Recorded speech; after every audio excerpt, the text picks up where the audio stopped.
Valendo. Tá saindo alguma coisa aí? Ah, tá valendo, tá ótimo. Não tem problema. Tá uma água? Bom, vamos gravando aqui. Bom, agora aqui na Bradesco Esportes FM a gente está com o Kaká Bueno, que é o pole position da sexta etapa da Stock Car aqui no Rio de Janeiro. A casa dele, mas eu não sei, a casa dele só é a última corrida aqui, Kaká. Ele está comendo uma bala, uma deliciosa bala. Nós estamos aqui no escritório do box da equipe Red Bull. Ele está comendo uma Arcor chocolate, é isso? Matando a fome depois da classificação. Aliás, você não comeu nada antes de ir para ver, vocês classificam meio-dia. É, tá aí fica meio com fome, né? Eu já sou um pouquinho maiorzinho, né? Tô com fome, ó, meu quase 2 horas da tarde, eu ainda não almoçar.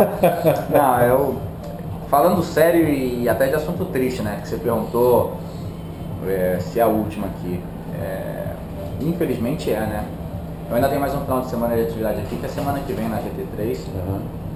Mas é um final de semana triste. Tem poucas pessoas do Rio no automobilismo hoje, né? Então, às vezes as pessoas não têm a dimensão do que vai acontecer isso. É como, cara, a maioria das pessoas que trabalham no automobilismo são de São Paulo. É como se fechasse Interlagos, cara. Isso aqui faz parte da história do automobilismo, né? A Fórmula 1 durante muitos anos aqui,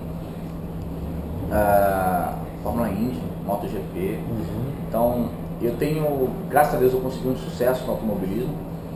E tudo que eu tenho na minha vida profissional e até pessoal hoje veio do automobilismo. Então, a casa onde eu moro, o carro que eu dirijo na rua, a roupa que eu uso, a comida que eu como, tudo é fruto de trabalho do automobilismo. E tudo isso eu aprendi aqui, nesse asfalto do Rio de Janeiro, né? Nesse autódromo. Ali atrás da Curva Sul tinha um cartódromo, que já há alguns anos não existe mais. E eu ali com 11, 12 anos, eu lembro eu andando de kart, dando minhas primeiras voltas, escutando os Opalão passando, e eu me debruçava na grade para ver Ingo Hoffmann, Chico Serra, Paulo Gomes, Jardim, Xande, Carlão, aquela galera toda, e sonhando um dia estar do outro lado da grade. E hoje eu tô aqui, né? Então eu realizei um sonho de passar para cá, mas hoje eu olho e não tem nem mais a grade. Não tem ninguém do outro lado lá olhando pra gente, querendo pular essa grade. Então isso é muito triste, é muito triste. Minhas primeiras lembranças do automobilismo são os testes de pneus da Fórmula 1 no verão. E eu vim aqui, eu tenho foto com o Senna, ele de macacão da Toleman, eu pequenininho, 8 anos de idade. Eu tenho foto dentro do carro do Gujalmin daquela Leighton House maravilhosa, verde, água. O meu primeiro capacete que me deu foi Raul Boesel quando eu vi no teste de pneus aqui. Então assim, as minhas lembranças e tudo que eu aprendi no automobilismo para me tornar o piloto que eu sou hoje, o sucesso que eu consegui hoje, veio do asfalto do Rio de Janeiro. E chegar aqui, olhar para o lado esquerdo, olhar para sul e não ver o cartódromo, e olhar para a arquibancada e ver que agora também estão destruindo o autódromo, a sensação é como se eu estivesse sendo despejado da minha casa. Como você que está ouvindo aí, amanhã entrasse um trator e o governo falasse, não, aqui eu vou fazer uma piscina, por favor, saia daí, e arrancando. Essa é a minha sensação, porque a minha vida foi criada aqui dentro, né? Era ali no Jabu, na lanchonete, quando a 90 ainda chamava lanchonete, a curva, e eu comia ali, almoçava ali. Quando eu estava no cartódromo, a gente vinha aqui buscar uns pão com mortadela. Então era, cara, eu cresci aqui dentro, minha brincadeira de criança era aqui dentro, então na pausa do treino de kart, quando eu andava de walk machine, pogobol, aquela brincadeira, era ali no cartódromo, pique-pega, era ali no cartódromo, eu passava o dia inteiro aqui dentro. Não vai ter mais isso, então é uma pena que vão destruir parte da nossa história, da história da cidade do Rio de Janeiro, do automobilismo mundial, porque aqui foi palco de inúmeros eventos mundiais. Então é uma pena que isso esteja acontecendo. É engraçado, você conta todas essas histórias, a gente lembra, eu tenho certeza que o ouvinte, para cada um passa uma história na cabeça quando você fala dessa pista. Não parece que, será que é coisa só nossa, de nós que gostamos de automobilismo, que pensamos nisso, que a gente fala até culturalmente para o brasileiro, falta história, falta memória. E não passou pela cabeça de ninguém isso tudo que você contou, é uma memória individual, mas é do país, né? Da formação de uma parte importante. Isso aqui, inclusive, você lembrou dessa época, tinha mato até o muro antes ou depois das provas de Fórmula 1. Era um lugar largado, hoje é um lugar super valorizado e estão despejando o autódromo. Parece que ninguém mais percebeu isso, né? Mas na verdade assim, a história que eu sei é que esse autódromo tem imagens lindas de helicópteros da região, quando isso aqui tudo era mato e mangue, e já tinha um autódromo. Foi doado para o automobilismo esse terreno, foi construído o autódromo para uso único e exclusivo de esporte a motor. Não poderia ser mais nada construído, há essa documentação. E passaram por cima disso para fazer o Parque do Pan-Americano. E assinaram contratos dizendo que iam recuperar em 2008 o circuito antigo para que tivesse corrida. Nunca recuperaram, né? A promessa foi embora. E hoje vão destruir o Parque Pan-Americano para construir de novo. É um absurdo. Todo mundo que gosta de automobilismo sabe que houve promessas de que só iria ser destruído esse autódromo quando o Dio Deodoro estivesse pronto. E a gente tem documento, eu exibi, inclusive na TV, no Band Esportes, o próprio documento afirmado pelo governo federal, estadual e municipal, dizendo só destrói Jacarepaguá quando estiver pronto o Deodoro. Não tem nem projeto. Pois é. Não tem nem nada. Projeto do Deodoro. Né? O desenho que fizeram do circuito, meu sobrinho de 6 anos sabe fazer melhor, cara. Não tem projeto. E vão destruir. Então, promessa de política, no fundo é tudo picareta. Se a gente começar a falar de política, né, licitação fraudulenta, desvio de verba pública, vai embora. E não sou eu que estou falando não, são jornais, a televisão, qualquer um que vê jornal, liga a televisão, todo dia é um escândalo novo. Então não tem como confiar. Prometeram refazer o autódromo, não fizeram. Prometeram não fazer elefante branco, fizeram. Prometeram construir outro antes de acabar esse, não fizeram. Quer dizer, eu morei a vida inteira no Rio de Janeiro e conheço muito bem a região, né? Eu tenho um padrasto que mora ali em Vargem Grande, eu moro na Barra da Tijuca, já morei no Recreio, e até hoje existem inúmeros terrenos do tamanho do autódromo, ao redor do autódromo vazio. Tem a Cidade da Música, onde foi feito o Rock in Rio, do outro lado da rua tem o Rock in Rio antigo, que está abandonado lá, e vão destruir um autódromo por quê? Porque se ganha muito mais, cara, é simples. Vão destruir algo que já existe, que vai gastar uma grana, vão ter que construir um novo, que vai se gastar outro valor em dinheiro, para se construir um parque elétrico em cima de um espaço. Então a gente sabe que tem que fazer obras, as obras têm que existir, né? Nada se pode provar, mas a gente vê na televisão todo dia esses desvios, e infelizmente a gente sofre com isso. Então, não é estocar, é estocar a Fórmula 1, a MotoGP, a Fórmula 1, o Diatruck, o Marcas, o Linha, o GT3, o Porsche Cup, a Fórmula 3, o regional, a Moto Velocidade, né, o evento lá do Barros. Você tem 20 eventos nacionais e mundiais. No Brasil corre a WTCC, tem eventos de endurance, tem a Top Series. Você tem inúmeros eventos que isso passa na televisão para o mundo inteiro.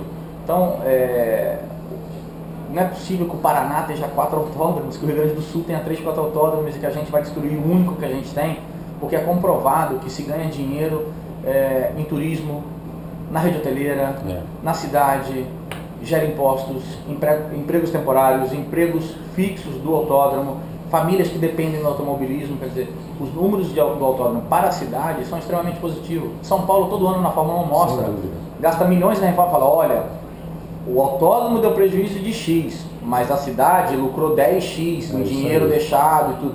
E todo mundo fala, opa, que bacana. A Fórmula Indy é a mesma coisa.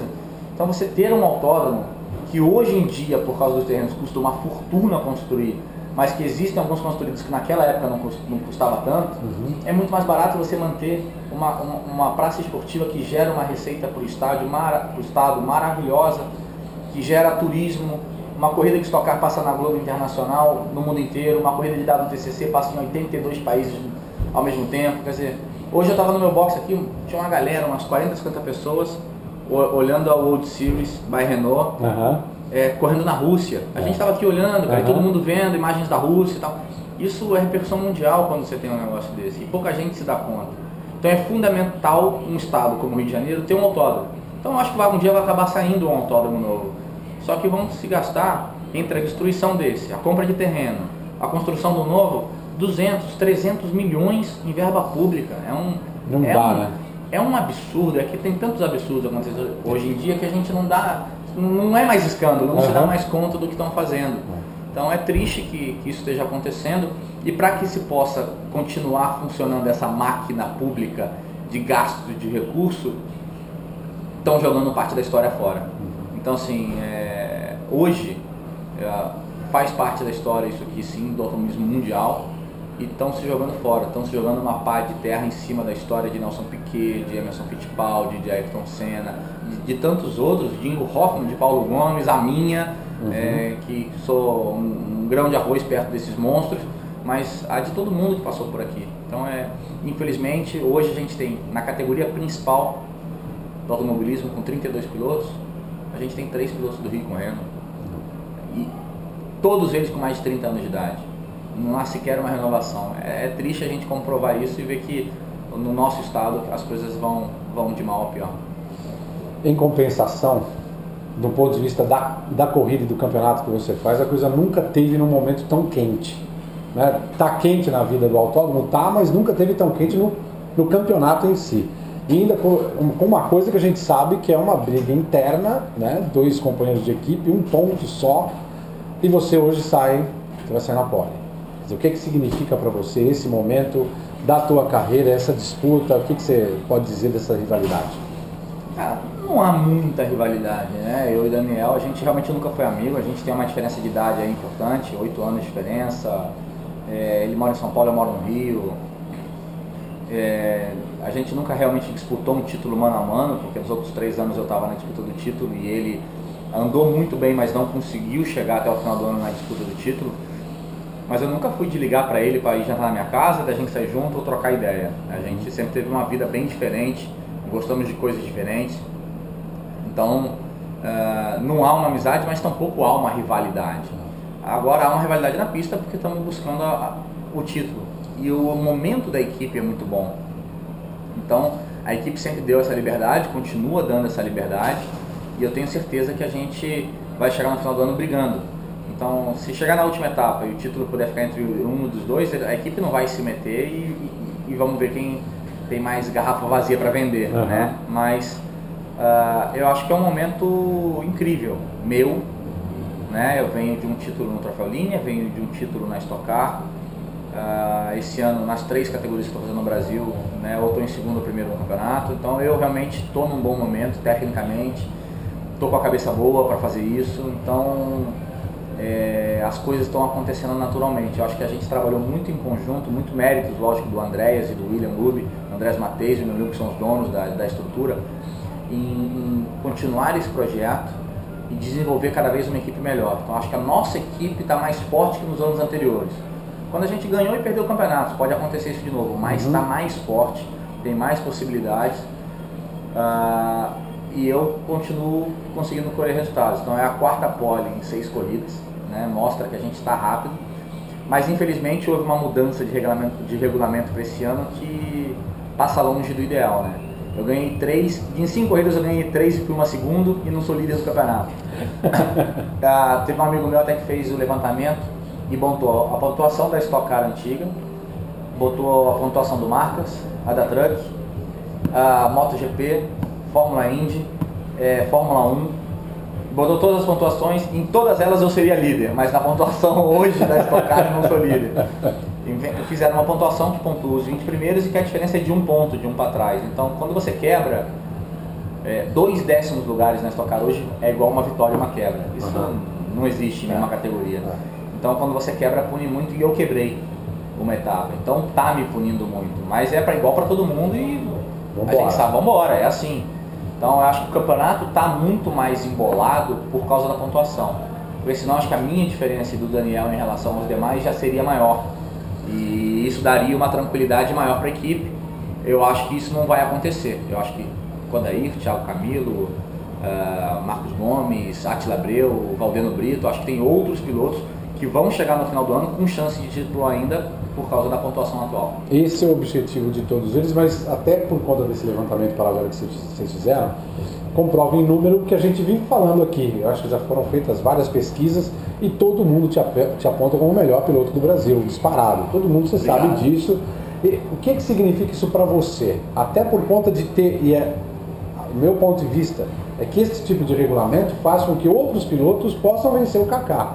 Esse é o que a gente está observando, inclusive por conta disso. Você está nesse momento ainda disputando, numa disputa muito próxima ao campeonato, para dar motivação, acho que para os outros, pelo menos é a minha observação. Como é que você se vê dentro do cenário de piloto e de pilotagem aqui?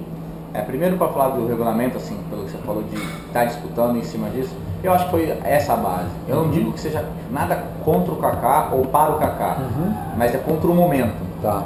Eu acho que foi feita uma mudança de regulamento que evitasse que no momento um piloto dominasse tão claramente um campeonato, em que ele pudesse quebrar 2 ou 3 vezes, mas que ganhasse 5 ou 6 etapas e que o campeonato acabasse antes da última. Eu acho que se no meu lugar fosse outro piloto fazendo esses resultados, a mudança teria sido igual. Então não é nada pessoal. Entendi. É profissional, mas não é tão esportivo assim, né? O esporte tem que dar os méritos. Se o cara teve o mérito para ganhar, tem que ganhar.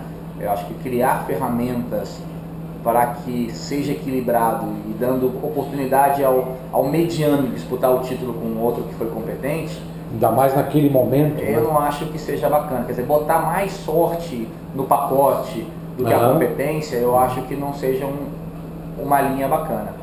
Já em termos de pilotagem, eu não acho que eu seja o melhor do país. Eu acho que eu não tenho... mesmo? Não acho, cara. Eu acho que eu tenho inúmeros defeitos na minha pilotagem. Eu acho que eu tenho muita calma para decidir uma classificação, muita calma para fazer uma linha de trabalho. Mas eu acho que me falta velocidade em alguns momentos, eu acho que me falta ritmo de corrida em outros, mas eu acho que eu tenho uma concentração acima dos demais. Eu acho que assim, na concentração e na estratégia de corrida, entender como está funcionando no final de semana, eu acho que eu levo uma vantagem. Eu acho que essa é a minha grande vantagem. Consigo ver isso e tento tirar proveito disso. Mas eu acho que assim, por exemplo, o Alan Kodaira é um cara rapidíssimo, cara. A capacidade dele de fazer uma volta rápida, dele e do Marcos Gomes, por exemplo, eu não sei se eu tenho. Ritmo de corrida de Ricardo Maurício e Thiago Camilo, eu não sei se eu tenho. Eles são extremamente rápidos em ritmo de corrida. Pouca gente dá valor, mas sensibilidade qualificado para fazer um setup, para dar informações para a corrida, igual o meu irmão, eu não acho que eu sou. Então eu ganhei muito em relação ao meu irmão quando ele correu na nossa equipe ano passado. Ele me facilitou muito a vida, ele é muito técnico nisso. Então, o Zonta é um piloto incrível, tem qualidades, cara. Onde o Zonta freia, se eu frear, o cara fora do autódromo. Assim, tem coisas que eu consigo ver em outros pilotos que eu não consigo fazer. E de repente isso é uma vantagem, identificar quais são meus problemas e trabalhar em cima deles para tentar me aproximar dos rivais. E também tentar identificar quais são os problemas deles e explorar os problemas deles para poder ter essa vantagem. Eu acho que ainda tenho muito a aprender no automobilismo, muito mesmo. E aí eu levo uma frasezinha do Fangio, que ele sempre falava, ele é assim: trate sempre de ser o melhor, sem nunca acreditar que seja o melhor. E eu acho que é essa linha que eu tento fazer, não é da boca para fora. Lógico que quando eu faço uma pole sofrida, dá aquela lavada, né? Eu falo assim, cara, hoje eu fui danado, mas eu acho sempre que eu tenho que melhorar em alguma coisa. Eu sempre termino uma volta e falo, aquela deslizadinha de frente que eu dei naquela curva, aqueles 2 metrinhos que eu demorei para acelerar, aquele 1 metrinho mais dentro que eu freiei, que eu dei mole e escorreguei. Eu sempre me cobro muito, e eu acho que essa cobrança de achar que eu, cara, não sei como eu consigo ganhar as corridas se eu sou tão falho, e o meu pensamento é esse. Eu acho que isso me leva a me cobrar mais e tentar ser cada vez mais rápido. Mas eu acho que tem muita gente qualificada no Brasil e eu ainda tenho muito a aprender com cada um deles. Talvez então o fato de você se conhecer e ter inteligência para se conhecer o tanto quanto isso vai te facilitar a se colocar diante dos outros que você também tem de conhecer. Isso é inteligência emocional, isso é autoconhecimento, isso é consciência, né? Eu acho que isso é a minha grande vantagem. Assim, hoje, por exemplo, se você for ver a classificação formada de Q1 e Q2, eu fui 8º no Q1. Eu sabia que eu não tinha uma velocidade do Marcos Gomes do Alan Kodaira para acompanhar eles. Então o que eu tratei de fazer? Bom, vou fazer uma volta que não sacrifique meus pneus, que me meta entre os 10 e que de repente eu tenha uma vantagem técnica sobre eles, que é um pouquinho mais de pneu no Q2, para poder compensar a minha falta de velocidade para o Q2. Eu entrei em 8º, eles passaram em 1º e 2º, chegou no Q2, eu fui para 1º, eles para 2º e 3º. Né? Eu consegui melhorar no Q2 enquanto todo mundo piorou. Então eu acho que isso é um pouco jogar com as regras do jogo, entender como funciona e conseguir tirar proveito disso. Eu acho que aí sim eu tenho uma vantagem, eu acho que pela experiência. Estou com 35, vou fazer 36 anos agora, já corro de Stock Car nessa parte nova há 10 anos, mas já comecei a correr de Stock Car desde 96, quer dizer, eu tenho uma certa experiência com esse tipo de carro para tentar tirar esse proveito. mas eu ainda tenho sempre que estar melhorando e me aprimorando. Não à toa esse ano eu escolhi em fazer 4 campeonatos. Eu achava que eu precisava reciclar, eu achava que eu precisava estar mais na pista, que eu precisava aprender coisas novas, andar com diferentes tipos de carros, trações, motores, para estar mais adaptado, sofrer contra outros, ir correr na Argentina contra pilotos que eu não conheço, em circuitos que eu não conheço, e ter 1 hora de treino para me adaptar a um circuito e carro. Então eu me cobrei muito esse ano para tentar elevar meu nível e me manter no topo, porque chegar no topo não é difícil. Agora, se manter no topo é complicadíssimo, é complicadíssimo. E eu tenho certeza que eu estou por um bom momento, mas a hora que 3 ou 4 corridas seguidas eu não ganhar, já vai ter gente falando, o Kaká já está ficando relaxado, já está ficando velho. Isso é rapidinho acontecer, então esse ano eu escolhi fazer muita coisa para tentar melhorar um pouco o meu nível técnico e eu acho que funcionou. Essa coisa de conhecer outro tipo de carro, outro tipo de categoria, inclusive faz com que você não tenha tanta consciência do meio onde você está colocado, porque tudo isso que você descreveu a respeito de estoque, realmente é verdade. Você conhece seus adversários, sabe onde você está correndo, conhece a equipe, sabe quem apertar quando você precisa de alguma outra coisa ou não, mas quando você entra num ambiente completamente novo, definitivamente você tem que fazer tudo, você começa tudo do zero. Começa tudo do zero. A GT para mim é difícil, não é fácil, cara. Não é fácil me adaptar a um carro com muito downforce, como eu nunca corri de Fórmula, eu nunca fui acostumado, né? O pessoal que está em casa escutando assim, que é a pressão aerodinâmica, né, os aerofólios muito grandes. Então, como eu sempre corri de turismo, eu nunca trabalhei com aerodinâmica e esses pilotos, a maioria de hoje, correram muitos anos de Fórmula, né? E eles trabalharam muito com isso. Então eu sofro um pouco. E muita eletrônica, cara. Aquela BMW que eu ando é maravilhosa, mas tem controle de tração, suspensão, não é ativa, mas um controle de estabilidade, mapa de motor. É tanto botão para mexer e tanta coisa tecnológica que eu me enrolo um pouquinho com aqueles botões todos. E com tudo para tirar proveito da eletrônica. Porque eu sempre corri em carros muito brutos. Então foi importante dar essa reciclada. Lá eu sofro, eu acho que lá na GT eu não sou o Kaká que eu sou na Stock Car. Né? Lá ainda me falta um pouquinho, principalmente para aproveitar um pneu zero. No Linha, como eu tive uma escola de tração dianteira argentina, eu me viro melhor. E na Argentina é importantíssimo, porque correr, como você falou, correr contra rivais. Aquele ali eu sei que não erra nunca, deixa eu economizar meu pneu para ganhar dele no final. Aquele eu sei que erra, vou apertar ele para ver se ele erra. Eu conheço os adversários, eu conheço as pistas. Quando eu chego na Argentina eu não conheço ninguém. E isso me faz com que eu tenha que ter uma velocidade de adaptação muito grande. Então a Argentina ganhar lá é muito mais difícil que ganhar no Brasil. Não que eles sejam melhores, mas se eu não conheço o carro, não conheço a pista, não conheço os adversários, é lógico que vai ser mais difícil. Então também voltei depois de alguns anos a competir na Argentina esse ano para me medir e tentar evoluir mais rápido, me cobrar mais. Então está sendo tudo muito bacana, tem sido realmente um ano ótimo. Pode ser que no final do ano eu não ganhe nenhum campeonato que eu estou fazendo, mas eu acho que tecnicamente hoje eu sou o melhor piloto do que há 2 ou 3 anos atrás.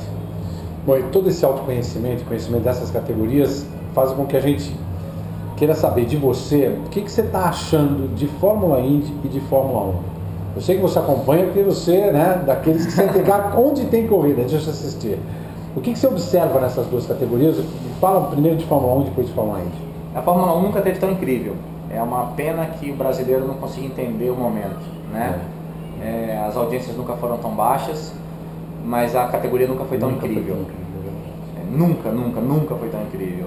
Não sei, 7, 8 pilotos ganhando corridas, 5, 6 equipes disputando, uma hora ganha uma Lotus, né? Williams ganhou, o Maldonado ganhou. Ganha uma Sauber, depois ganha uma McLaren, uma Ferrari, uma Red Bull. Cara, isso é incrível, nunca teve isso na Fórmula 1.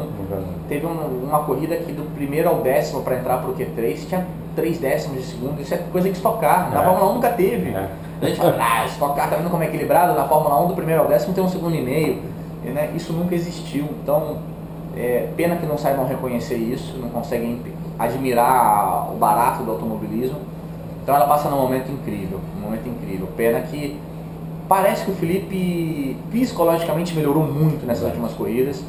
Tecnicamente a gente sabe que em algum lugar estava guardado aquela qualidade. Cara, não faz mais de 4 anos que faltou uma curva para ele ser campeão do mundo, cara, né? o Brasil inteiro torcendo, ganhando o GP Brasil, o cara não desaprende. Então parece que psicologicamente ele tem melhorado muito nessas últimas etapas, já está andando muito mais perto, ao lado do monstro que é o Alonso, para mim o melhor piloto da Fórmula 1. Então passa um momento muito bacana. A Fórmula Indy eu acompanho menos, geralmente a Fórmula Indy é mais à tarde, como eu corro também quase todo final de semana, a Fórmula Indy muitas vezes é num horário que eu estou meio viajando, voltando para minha casa, ou que eu estou vendo um jogo do Fluminense. Eu acompanho quando dá, mas realmente não acompanho todas. A gente sabe que o Tony e o Rubinho estão numa equipe que deixa um pouco a desejar, são pilotos incríveis, o Elinho já está numa equipe melhor. Nunca fui grande fã de corridas em ovais, mas as corridas no misto têm sido animadas.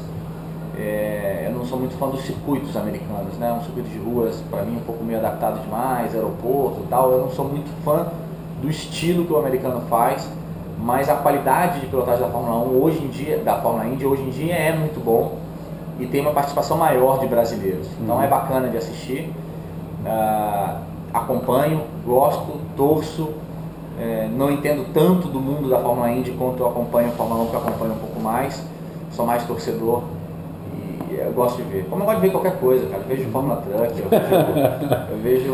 Hoje que eu falei, tava vendo corrida faltava uma hora pro meu treino, eu tava vendo corrida em Moscou hoje. Eu fico assistindo. Dessas outras categorias, você está tentando um monte para melhorar, para ser um piloto melhor. Você pensa em fazer, como você falou, Fórmula Truck, você pensa em fazer um rally?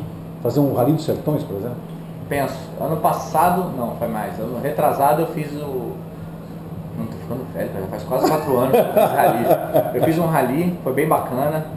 Da Mitsubishi, vinha bem na primeira bateria, na segunda. Fiz junto com o Giga vencedor de Sertões, excelente piloto. Fiz uma caminhonete igual a dele. Tomei 3 segundos numa especial, uma especial de 30 km. Tomei 7 na outra, eu vinha 10 segundos atrás dele. Falei, agora eu vou e fui. De cabeça para baixo, para dentro do canavial.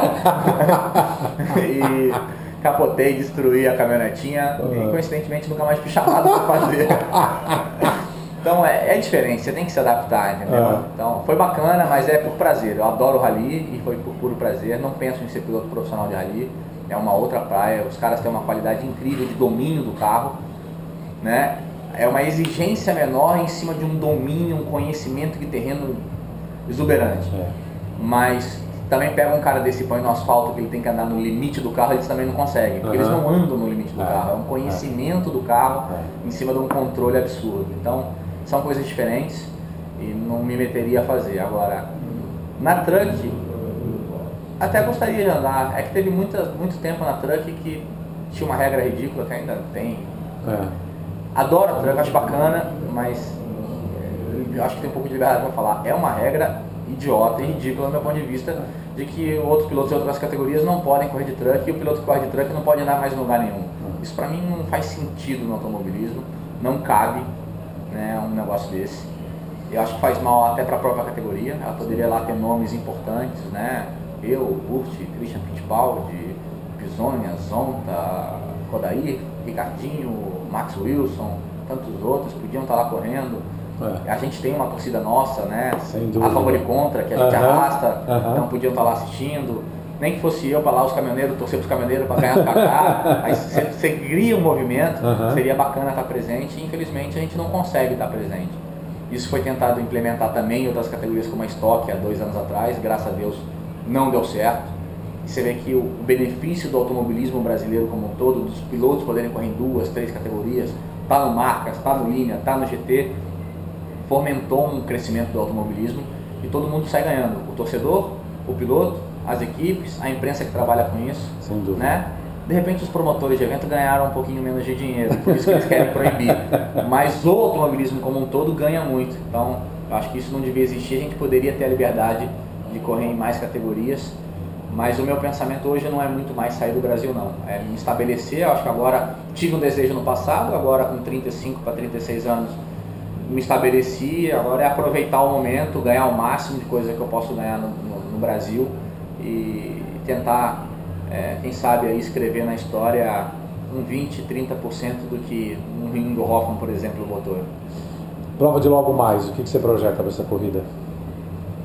difícil, talvez a corrida mais difícil do ano. O circuito do Rio de Janeiro é um circuito onde os pneus gastam demais, muda muito o resultado final em relação à classificação.